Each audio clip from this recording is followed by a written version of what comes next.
சும்மா கதையை ஜாலியாக எழுதிட்டு போகலாம் அப்படின்னு முடிவு பண்ணி இப்போ ஆஹா கல்யாணம் சீரியலில் அடுத்தடுத்து பல விஷயங்கள் நடந்துகிட்ருக்கு. அதில் முக்கியமான விஷயமா நம்ம எதிர்பார்க்குறது என்ன அப்படின்னா இந்த கதையில் ஸோ புதுசாக ஒரு திருப்பத்தை கொண்டு வரணும். ஏன்னா ஏற்கனவே அழகியை வச்சு ஒரு திருப்பத்தை கொண்டு வந்தாச்சு. ஆனால் அதுக்கப்புறம் அந்த கதை எங்கே போகுது அப்படின்னா திருப்பி அந்த அழகியால் வந்த பிரச்சனைகளில் அனாமிகா எப்படி செயல்படுறாங்க, அனாமிகா என்ன மாதிரி ஒரு புது குழப்பத்தை உண்டு பண்ண போகிறாங்க, அனாமிகாவை ஏற்றி விட்டு எப்படி நல்லா குளிர்காய போகிறாங்க, ஊர் ரெண்டு பட்டா கூத்தாடி கொண்டாட்டங்கிற மாதிரி சித்ராதேவி இருக்க போகிறாங்கிற மாதிரி தான் இருக்குது.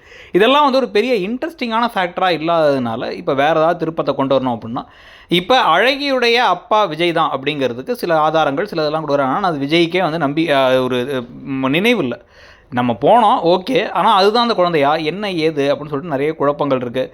அதுலேயும் இப்போ இந்த விஷயம் உங்கள் அப்பாவுக்கு சொல்லும் போது அவங்க அப்பா பணம் கொடுத்தது அப்படிங்கிற மாதிரிலாம் சொல்லி ஒரு விஷயத்தை முடிச்சிட்டாங்க.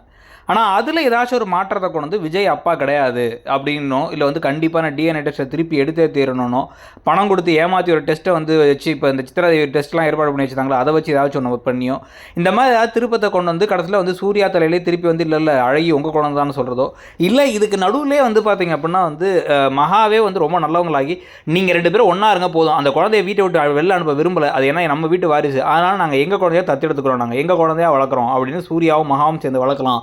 இனிமேல் அவர் உங்கள் அப்பாவே கிடையாது, உன் அப்பா இனிமேல் சூர்யா தான் முன்ன மாதிரி, நீ விஜயெல்லாம் அப்பான்னு கூட வேணா, அவர் உனக்கு சித்தப்பா மாதிரி அப்படின்னு அப்பாவை சித்தப்பா பார்க்குற மாதிரி ட்விஸ்ட்டை கொண்டு வர போகிறாங்களாங்கிறத பார்க்கணும். எப்படி பார்த்தாலும் இது எல்லாமே ரொம்ப சிம்பிளான விஷயமா இருக்குது. பெரிய திருப்பம் கொண்டு தான் அந்த சீரியல் சூடு பிடிக்கும். உங்களுக்கு அது என்னவாக இருக்குன்னு தோணுதுங்கிறத சொல்லுங்கள்.